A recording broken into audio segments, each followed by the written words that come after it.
A small success for Thailand's new coalition after they moved past the political hurdle that has halted the kingdom's progress towards forming the next government.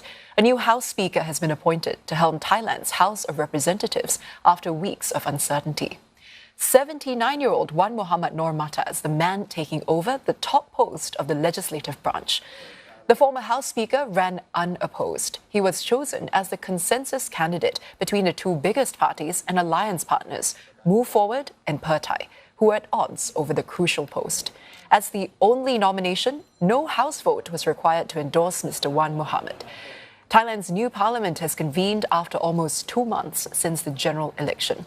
Among his first tasks, Mr. Wan Muhammad, as the new House Speaker, now has the major duty of tabling a vote on the prime ministerial seat to form the next government, and that's expected to happen soon.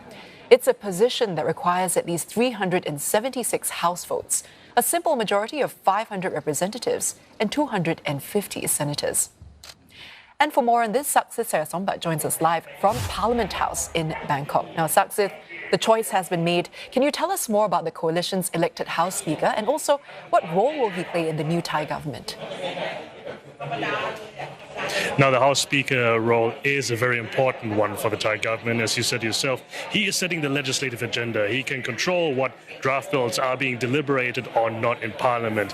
But the choice for Wan Muhammad Noor Matha has been a very late and 11th-hour decision made just the previous night between the eight-party coalition. But he is a very experienced man. Just to give you an example, he has been an 11th-time MP, and his first time as an MP was in 1979. So that far back goes his experience. And he has been a House Speaker previously in the late 1990s before. He was a cabinet minister under the government of Thaksin Shinawatra in the early 2000s. So because of this experience, that is also why he is well respected across the aisle among all the MPs. And this is also probably why he also ran unopposed. No other party, especially from the other side, wanted to send in a rival to compete with Mr. Wan Muhammad. So this is what we are seeing here. This is how it has folded out. Right now in Parliament, the vote for the deputy speakers are still ongoing. The first deputy speaker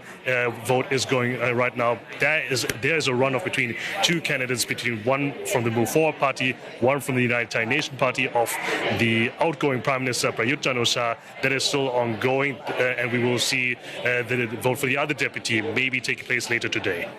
Now, Saksit, now that the crucial House Speaker vote has been filled, what's next, and how will this set the tone for the nation's Prime Minister vote? Now, you have said before that is a small success for the coalition.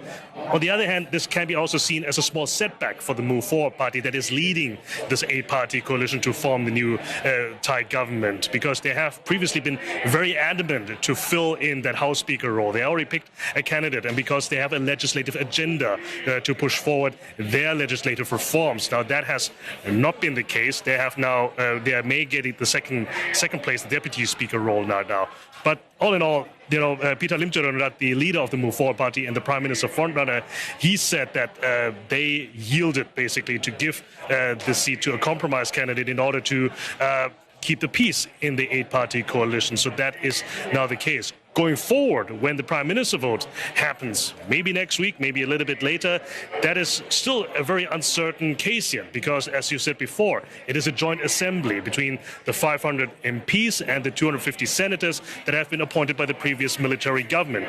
Even though this eight-party coalition has a comfortable majority in the lower house, with both chambers, they still need some 60-odd members in order to convince them. So, and that is not certain yet whether or not we will actually see Peter Limjaroenrat, whose party has won the most seats in the election almost 2 months ago, will actually become the next Prime Minister of Thailand and will be able to form Thailand's next government. Saksit, thank you so much for bringing us the latest. That was Saksit Serasombut speaking to us live from Bangkok.